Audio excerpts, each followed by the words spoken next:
Hello there, my name is Kiana, and this is a vlog. I'm doing a series that I call Church and State. We'll be reading from different Bible versions, the African American Devotional Bible and the Know Your Bill of Rights book. If I include any other resources, they will be cited. Thank you for joining me here. Let's dive in. Picking back up where we left off in Genesis chapter 8, this is verse 6. And it came to pass at the end of 40 days that Noah opened the window of the ark which he had made, and he sent forth a raven which went forth to and fro until the waters were dried up. Verse 8, also he sent forth a dove from him to see if the waters were abated from off the face of the ground. Verse 9, but the dove found no rest for the sole of her foot, and she returned unto him into the ark, for the waters were on the face of the whole earth. Then he put forth his hand and took her, and pulled her in unto him into the ark. Verse 10, and he stayed yet other 7 days. And again he sent forth the dove out of the ark. Verse 11, and the dove came in to him in the evening, and lo, in her mouth was an olive leaf plucked off. So Noah knew that the waters were abated from off the earth. Verse 12, and he stayed yet other 7 days, and sent forth the dove, which returned not again unto him any more. Verse 13, and it came to pass in the 601st year, in the first month, the first day of the month, the waters were dried up from off the earth, and Noah removed the covering of the ark, and looked, and behold, the face of the ground was dry.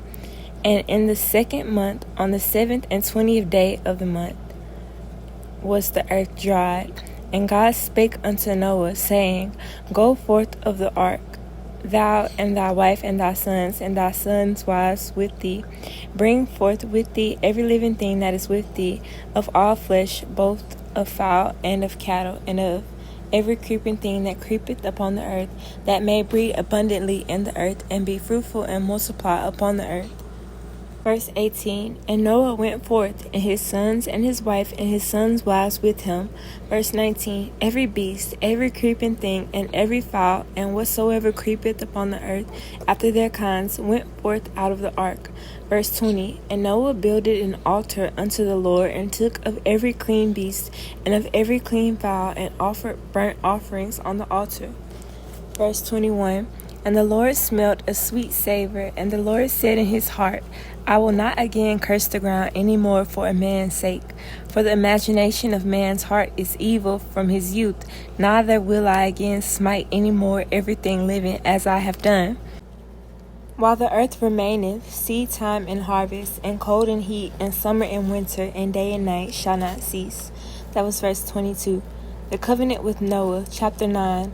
Verse 1, and God blessed Noah and his sons, and said unto them, Be fruitful and multiply, and replenish the earth.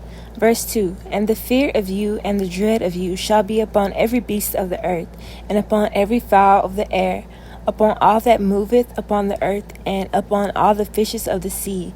Into your hand are they delivered. Every moving thing that liveth shall be meat for you, even as the green herb have I given you all things. Verse 4, but flesh with life thereof, which is the blood thereof, shall ye not eat. Verse 5, and surely your blood of your lives will I require, at the hand of every beast will I require it, and at the hand of man, at the hand of every man's brother, will I require the life of man. Whoso sheddeth man's blood, by man shall his blood be shed, for in the image of God made he man. Verse 7, and you, be ye fruitful and multiply, bring forth abundantly in the earth, and multiply therein.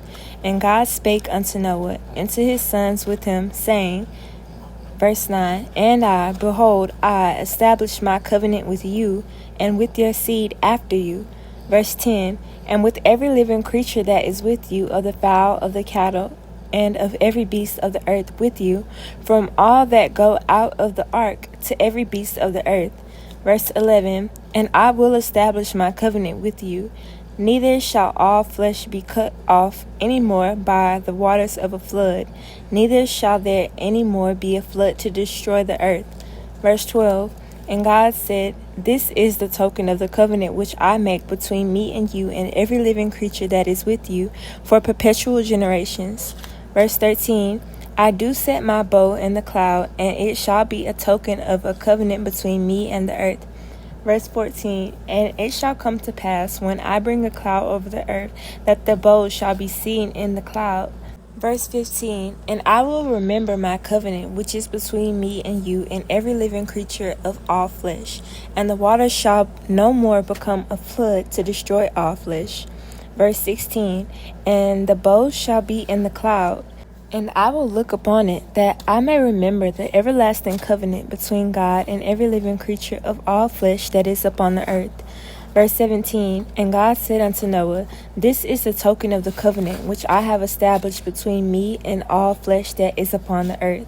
Verse 18, and the sons of Noah that went forth of the ark were Shem and Ham and Japheth, and Ham is the father of Canaan. Verse 19, these are the 3 sons of Noah, and of them was the whole earth overspread. Canaan cursed, Shem blessed. Verse 20, and Noah began to be a husbandman, and he planted a vineyard, and he drank of the wine, and was drunken, and was uncovered within his tent. That was verse 21. Verse 22, and Ham, the father of Canaan, saw the nakedness of his father, and told his 2 brethren without. Verse 23, and Shem and Japheth took a garment, and laid it upon both their shoulders, and went backward, and covered the nakedness of their father, and their faces were backward, and they saw not their father's nakedness. Verse 24, and Noah awoke from his wine, and knew what his younger son had done unto him. Verse 25, and he said, cursed be Canaan, a servant of servants shall he be unto his brethren. Verse 26, and he said, blessed be the Lord God of Shem, and Canaan shall be his servant. 27, God shall enlarge Japheth, and he shall dwell in the tents of Shem, and Canaan shall be his servant. Verse 28, and Noah lived after the flood 350 years. Verse 29, and all the days of Noah were 950 years, and he died. Descendants of Noah's sons, chapter 10. Now these are the generations of the sons of Noah, Shem, Ham, and Japheth, and unto them were sons born after the flood. Verse 2, the sons of Japheth, Gomer, and Magog, and Madai, and Javan, and Tubal, and Meshech, and Tiras. Verse 3, and the sons of Gomer, Ashkenaz, Riphath, and Togarmah. Verse 4, and the sons of Javan, Elisha, and Tarshish, Kittim, and Dodanim. Verse 5, by these were the isles of the Gentiles divided in their lands, every one after his tongue, after their families, in their nations. Verse 6, and the sons of Ham, Cush, and Mizraim, and Phut, and Canaan. Verse 7, Mizraim, and the sons of Cush, Seba, and Havilah, and Sabta, and Ramah, and Sabteka, and the sons of Ramah, Sheba, and Dedan. Verse 8, and Cush begat Nimrod. He began to be a mighty one in the earth. Verse 9, he was a mighty hunter before the Lord. Wherefore it is said, even as Nimrod the mighty hunter before the Lord. Verse 10, and the beginning of his kingdom was Babel, and Erech, and Akkad, and Calneh, in the land of Shinar. 11, out of that land went forth Ashur, and builded Nineveh, and the city of Rehoboth, and Calah. Verse 12, the reason between Nineveh and Calah, the same is a great city. Verse 13, and Mizraim begat Ludim, and Anamim, and Lahabim, and Naphtuhim. Verse 14, and Pathrisum, and Calusim, out of whom came Philistine, and Captorim. Forgive me for these names. Verse 15, and Canaan begat Sidon, his firstborn, and Heth. Verse 16, and Jebusite, and the Amorite, and the Girgasite. Verse 17, and the Hivite, and the Achrite, and the Sinite. Verse 18, and the Arvadite, and the Zemarite, and the Hamathite. And afterward were the families of the Canaanites spread abroad. Verse 19, and the border of the Canaanites was from Sidon. And thou comest to Gerar unto Gaza, as thou goest unto Sodom and Gomorrah, and Admah, and Zeboim, and even unto Lasha. Verse 20, these are the sons of Ham, after their families, after their tongues, in their countries, and in their nations. Unto Shem also, the father of all the children of Eber, the brother of Japheth the elder, even to him were children born. Verse 22, the children of Shem, Elam, and Ashur, and Arphaxad, and Lud, and Aram. Verse 23, and the children of Aram, Uz, and Hul, and Gether, and Mash. And Arphaxad begat Selah, and Selah begat Eber. Verse 25, and unto Eber were born 2 sons. The name of one was Peleg, for in his days was the earth divided, and his brother's name was Joktan. Verse 26, and Joktan begat Almodad, and Shelepith, and Hazarmaveth, and Jerah. Verse 27, and Hadaram, and Uzal, and Diklah. Verse 28, and Obal, and Abimael, and Sheba. Verse 29, and Ophir, and Havilah, and Jobab. All these were the sons of Joktan. Verse 30, and their dwellings was from Misha, as thou goest unto Sephar, a mount of the east. Verse 31, these are the sons of Shem, after their families, after their tongues, in their lands, after their nations. Verse 32, these are the families of the sons of Noah, after their generations, in their nations, and by these were the nations divided in the earth after the flood. The Tower of Babel, chapter 11, verse 1. And the whole earth was of one language and of one speech. Verse 2, and it came to pass, as they journeyed from the east, that they found a plain in the land of Shinar, and they dwelt there. Verse 3, and they said to one another, go to, let us make brick, and burn them thoroughly. And they had brick for stone, and slime they had for mortar. Verse 4, and they said, go to, let us build a city and a tower, whose top may reach unto heaven, and let us make us a name, lest we be scattered abroad upon the face of the whole earth. And the Lord came down to see the city and the tower which the children of men builded. That was verse 5. Verse 6, and the Lord said, behold, the people is one, and they have all one language. And this they begin to do. And now nothing will be restrained from them, which they have imagined to do. Verse 7, go to, let us go down, and there confound their language, that they may not understand one another's speech. Verse 8, so the Lord scattered them abroad from thence upon the face of all the earth, and they left off to build the city.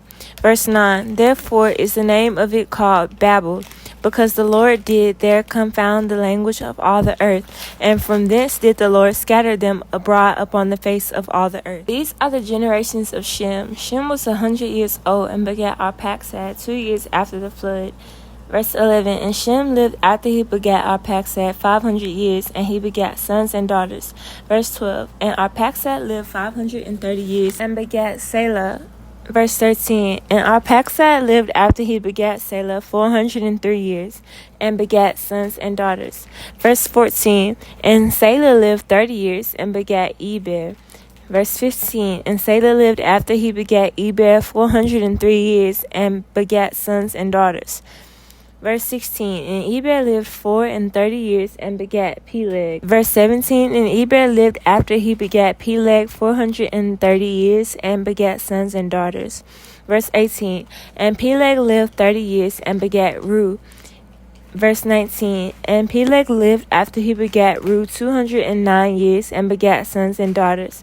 And Reu lived 32 years, and begat Serug. That was verse 20. Verse 21, and Reu lived after he begat Serug 207 years, and begat sons and daughters. Verse 22, and Serug lived 30 years, and begat Nahor. And Serug lived after he begat Nahor 200 years, and begat sons and daughters. Verse 24, and Nahor lived 29 years, and begat Terah. Verse 25, and Nahor lived after he begat Terah 119 years, and begat sons and daughters. Verse 26, and Terah lived 70 years, and begat Abram, Nahor, and Haran. Verse 27, now these are the generations of Terah. Terah begat Abram, Nahor, and Haran. And Haran begat Lot. Verse 28, and Haran died before his father. Okay, let's get into the message. It's titled, Finish Your Course. It is often said that the road to hell is paved with good intentions. Many of us start off well. We have great ideas, big plans, and strong initial commitment, but then fail to achieve what we set out to do. We have good intentions. We start out in one direction, but then fail to reach our goal. Terah, the father of Abram, had a goal, but stopped short of achieving it. In Genesis 11, we learn that he left his homeland, Ur, and started out for Canaan, only to settle in Haran, where he would die. The passage does not tell us why Terah didn't finish his journey, just that he stopped along the way and never finished his course. Like many of us, he gave up, dropped out, and never reached his goal. When Race kept Thurgood Marshall, the late Supreme Court Justice, from entering the University of Maryland Law School, he chose to attend Howard. As a young attorney, he took the case of Brown versus the Board of Education to the Supreme Court and won, legally dismantling separate but equal education for blacks and whites. During his years as a trial lawyer, he fought 32 significant civil rights cases. I recall the honor he received subsequent to his death. As his body lay in state in the Supreme Court building, long lines formed around the building and down the street. All day long, doctors, lawyers, custodians, housekeepers, bankers, and politicians came to say goodbye to a man who had not given up, dropped out, or failed to reach his goal. Unlike Terah, Justice Marshall pressed on toward the goal. He kept his eye on the prize. He finished the course. When have you fought the good fight, finished your course, and run the race set before you? You won't have to wonder what it would have been like if you had given up, stopped, and failed to reach your goal. You will have no regrets at the final judgment, but will be able to hear our Savior say, "Well done." Alright, let's get into these additional readings, starting out with 2 Timothy chapter 4, verse 7. It says, "I have fought the good fight, I have finished the race, and I have remained faithful." 2 Chronicles chapter 6, verse 14 says, "He prayed, O Lord, God of Israel, there is no God like you in all of heaven and earth. You keep your covenant and show unfailing love to all who walk before you in wholehearted devotion." And James chapter 1, verses 2 through 4 states, "Dear brothers and sisters, when troubles of any kind come your way, consider it an opportunity for great joy, for you know that when your faith is tested, your endurance has a chance to grow. So let it grow, for when your endurance is fully developed, you will be perfect and complete, needing nothing." Okay, now for the 4th chapter of the Know Your Bill of Rights book is titled "The Cornerstone of Your Rights, the First Amendment." And there's a quote. It says, "Without freedom of thought, there can be no such thing as wisdom, and no such thing as public liberty without freedom of speech." That's a quote from Benjamin Franklin. The First Amendment is widely considered one of our most important constitutional rights. Everyone can come to a basic understanding of what the words freedom of speech mean. However, most people have trouble understanding it in the context of today's society and don't know the history behind this amendment and how grim life could get if this right were abridged or lost. Many people are also unaware of the two other vital freedoms that this amendment gives us: freedom of the press and freedom of religion. The horrors of history along these lines are equally eye-opening and prove conclusively why these rights must be maintained. In this chapter, we're going to first look at the meanings of the key words of the First Amendment, then the amendment itself, and then some of the historical context that the founders were cognizant of when framing this invaluable right. I recommend that you read over these keywords and ensure you understand each, and then refer back as needed when reading the amendment itself until the entire clause is clear to you. The keywords of the First Amendment: establishment, the recognition of a church by law as the official church of a nation or state and supported by civil authority. Religion, a set of beliefs concerning the cause, nature, and purpose of the universe, especially when considered as the creation of a superhuman entity or entities, usually involving systems of procedures and actions, and often containing agreements as to what is right and wrong conduct. Exercise, to put something into action or use. Abridge, to reduce or lessen in duration, extent, or range, authority, etc., to diminish. Speech, any declaration of thoughts, whether by words or other means. Censorship, the suppression of all or a part of something considered offensive or unacceptable. Freedom of the press, the right to publish and distribute broadly information, thoughts, and opinions without restraint or censorship.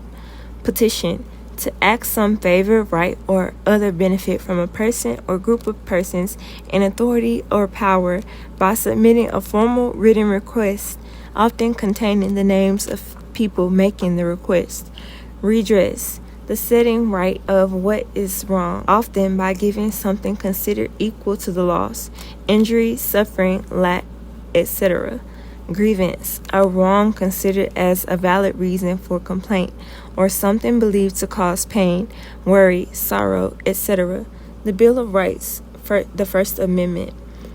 Congress shall make no law respecting an establishment of religion or prohibiting the free exercise thereof, or abridging the freedom of speech, or of the press, or the right of the people peaceably to assemble and to petition the government for a redress of grievances. The story behind the First Amendment.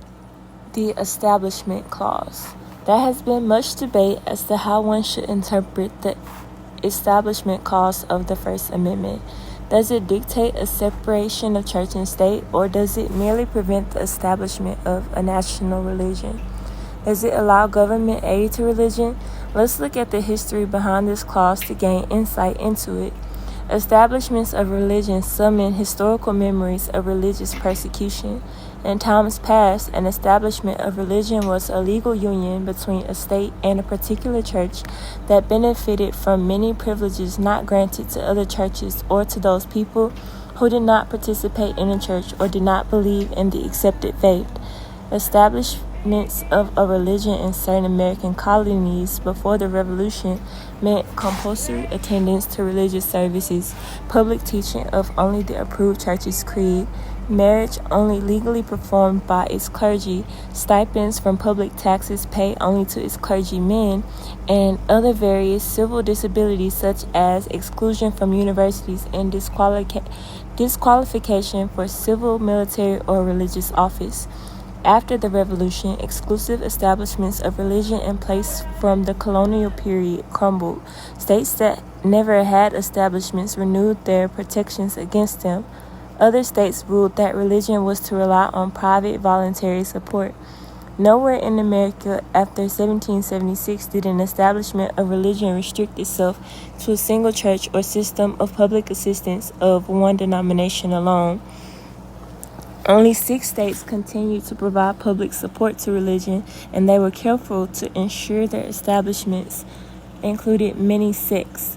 Other states, such as Maryland, North Carolina, Virginia, and Georgia, banned public taxing and support for religion, making it purely private and voluntary.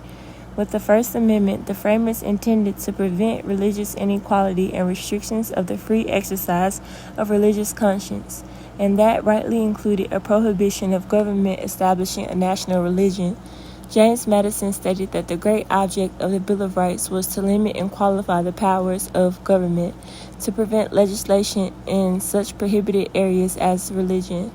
There is no shadow of right in the general government to intermeddle with religion, he wrote. He even opposed the inclusion of ministers in a list of occupations to be covered in the first census bill. He said that the general government is proscribed from interfering in any manner whatever in matters respecting religion, and it may be thought to do so in ascertaining who and who are not ministers of the gospel.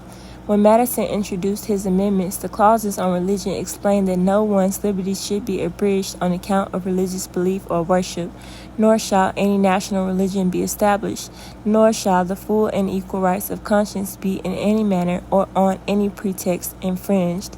New Hampshire, the 9th state to ratify the Constitution, proposed a concise, clear wording of the matter. Congress shall make no laws touching religion or to infringe the rights of conscience. Virginia, New York, North Carolina, and Rhode Island also recommended an amendment on the subject. Virginia stated that no particular religious sect or society ought to be favored or established by law in preference to others. And North Carolina and Rhode Island copied this verbatim, while New York expressed the same idea. In no way did the language of such proposed amendments imply that Congress should have the power to favor religion so long as no one group or denomination was not preferred to others.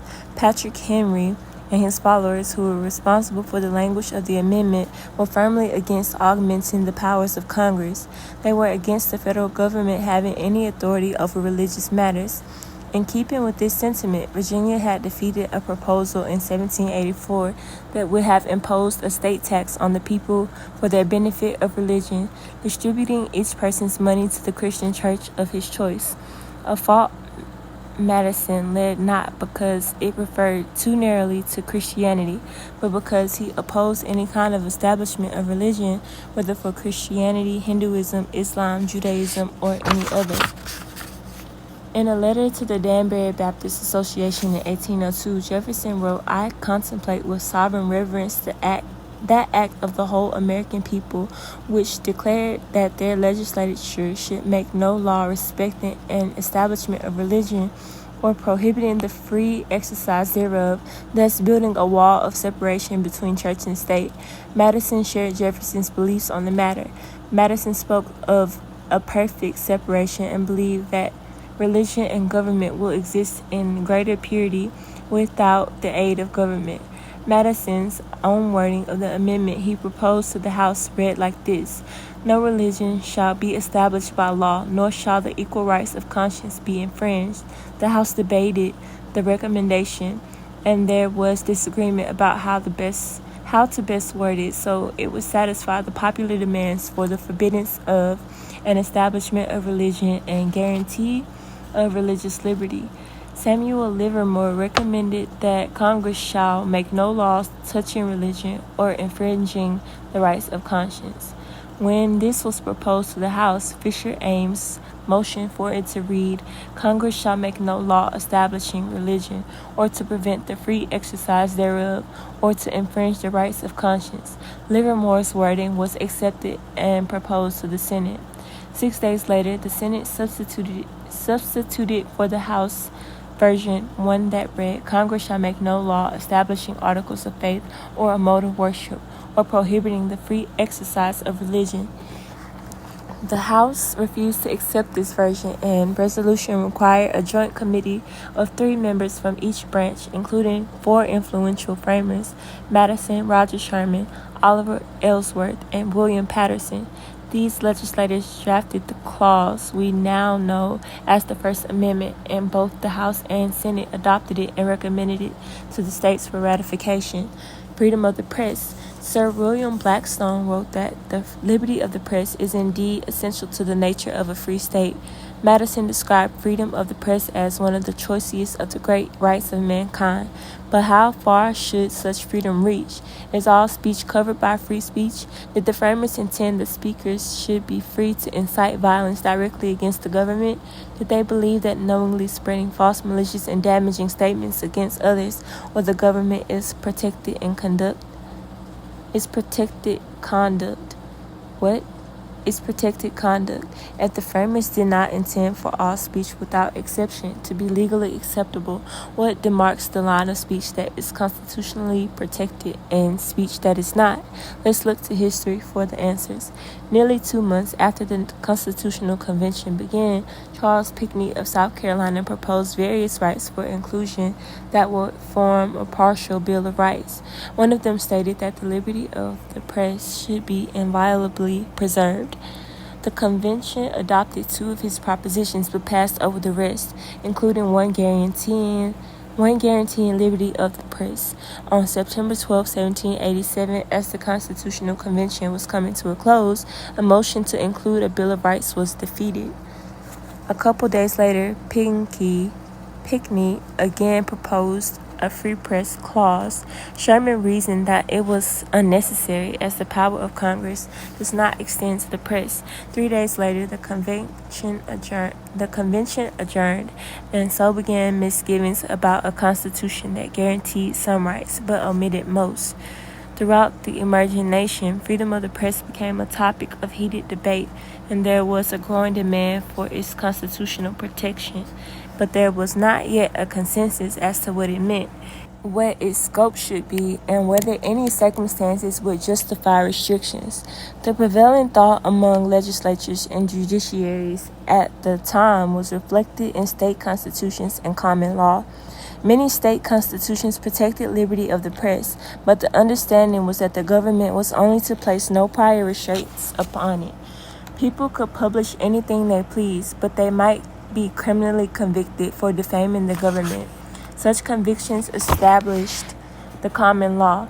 Chief Justice Thomas McKean felt this was an accurate and appropriate application of Blackstone's declaration that publishing bad sentiments destructive of the needs of society is the crime which society corrects.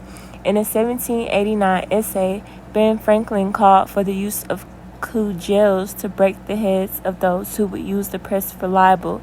William Livingston had declared in an essay that anyone who published anything injurious to his country should be convicted for high treason against the state. Sherman framed a Bill of Rights in 1789 that protected one's right to express his sentiments with decency, a phrasing that was understood at the time to exclude libels, personal, obscene, blasphemous, or seditious. James Wilson supported truth as a defense, but otherwise agreed. Madison, in the times preceding the ratification of the Bill of Rights, never hinted at dissent from these views.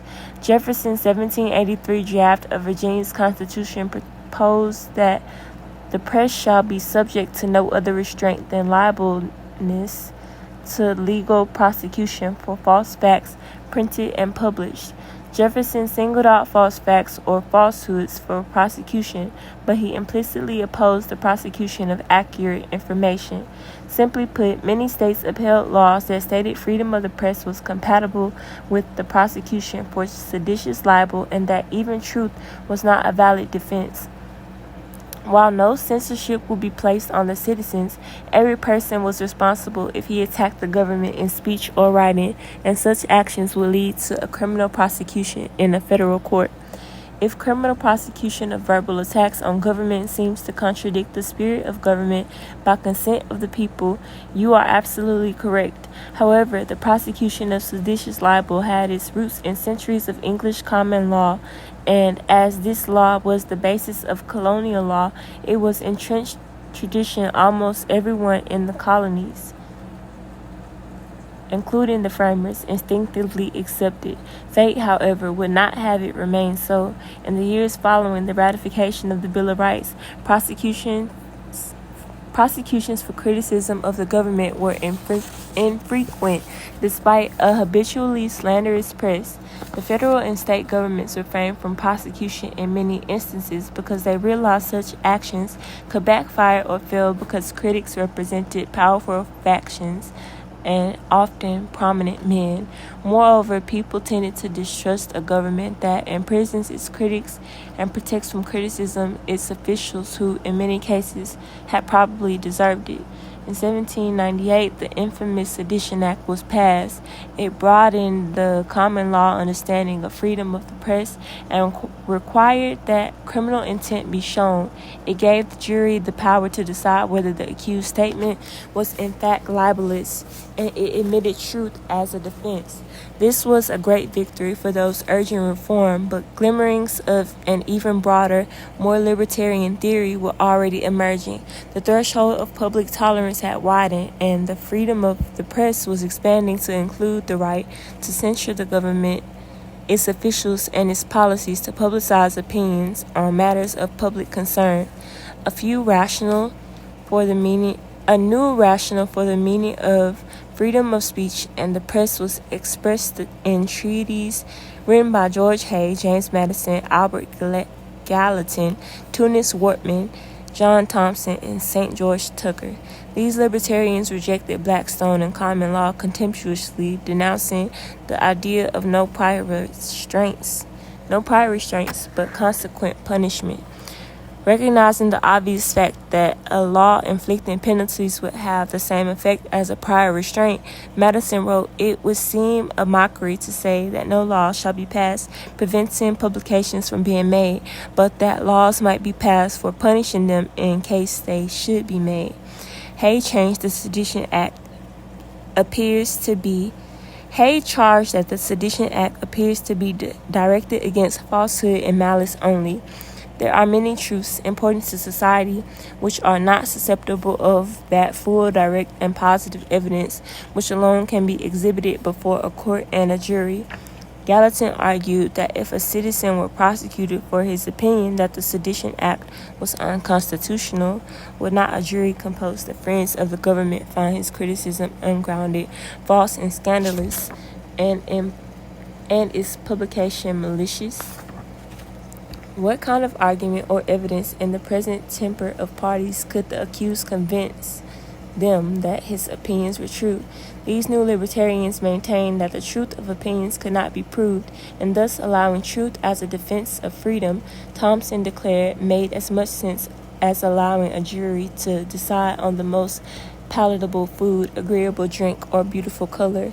The repudiation of conventional ideas stuck at the heart of the matter when Wortman challenged the concept of such a thing as criminal seditious libel. Wortman concluded that such a crime could never be reconciled to the genius and constitution of a representative commonwealth, advocating a truly radical position of absolute freedom of political expression based upon the belief that a free government cannot be criminally attacked by the opinions of its citizens. Hay asserted that a citizen should have the right to say everything which his passion suggests. He may employ all his time and all his talents if he is wicked enough to do so in speaking against the government, matters that are false, scandalous, and malicious, and despite this, he should be safe with the sanctuary of the press, even if he condemns the principle of Republican institutions, censures the measures of our government in every department and officer thereof, and ascribes the measures of the former, however salutary, whatever that word is, and conduct of the latter, however upright, to the basest motives, even if he ascribes to them measures and acts which never had existence, thus violating at once every principle of decency and truth. This novel and democratic theory was much more fitting to a society that looked at government as the servant of the people, existing only by their consent and for their benefit, constitutionally limited, responsible, and elective.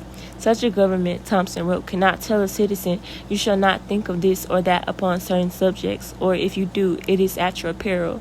The crime of seditious libel implies that the people are inferior to the state and that their criticisms are unacceptable to their master.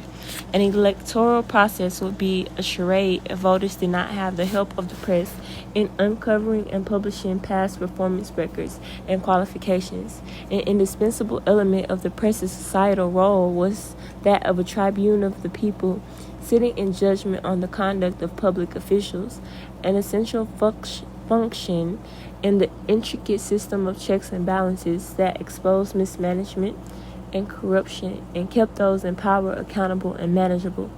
The press was also intended to be a safeguard of personal liberties. The Massachusetts Constitution asserted that a free press was essential to the security of freedom in a state because the existence of various rights and freedoms depended at least in part on the alertness of the press to injustice, inequalities, and infringements. In summary, our freedom of expression is one of the most fundamental of our natural rights. History shows that when this right is absent, many others fall simply because people are afraid to speak out against the violations or they are squelched and punished. Thus, our freedom to express discontent with and even anger at our government's actions is vital to the preservation of a free and open society. The current plan of attack on our First Amendment rights is being executed in stealth, while you occasionally find bold violations such as people being locked up for criticizing police departments or peaceably protesting government wrongs. The broad attack is currently under the banner of tolerance. That is, you shouldn't be allowed to defame the religion, lifestyle choices, morals, etc. of others. While this may sound noble on its surface, it's a slippery slope. When we allow a concrete right like the freedom to express our opinions, regardless of whether they're popular or friendly, to be limited by arbitrary decisions, we open the door to further arbitrary limitations. Eventually, in the guise of preventing hate speech, all manner of communications will be forbidden. Restrictions will undoubtedly find their way into politics, current affairs, jurisprudence, but they could plausibly be expected to stretch into the realms of philosophy, religion, education, economics, civics, and other subjects that build our fundamental character. Through censorship, through censorship, through censorship, our opinions and attitudes will become prescribed by the authorities, with the dissenting views labeled as heretical and punishable by law. If this happens, we will surely see the dissolution of the rest of our rights accelerate, unhindered by public scrutiny and outrage. Thus, we must be insistent on not only our right to express our views, but others to do the same, even if we don't agree with them, lest we all lose our freedom to speak our minds. Voltaire once said, "I disapprove of what you say, but I will defend to the death your right to say it." We will be smart to uphold this ideal. Okay, y'all, I am not really gonna correct myself, because I know I messed up a lot, but I want to place emphasis on how hard the Constitution, everything, how hard all of this is to understand. Because why? For why? Why is it so hard to understand? But like I said, I'm going to hold my tongue for now. I'll see y'all in the next one. Bye.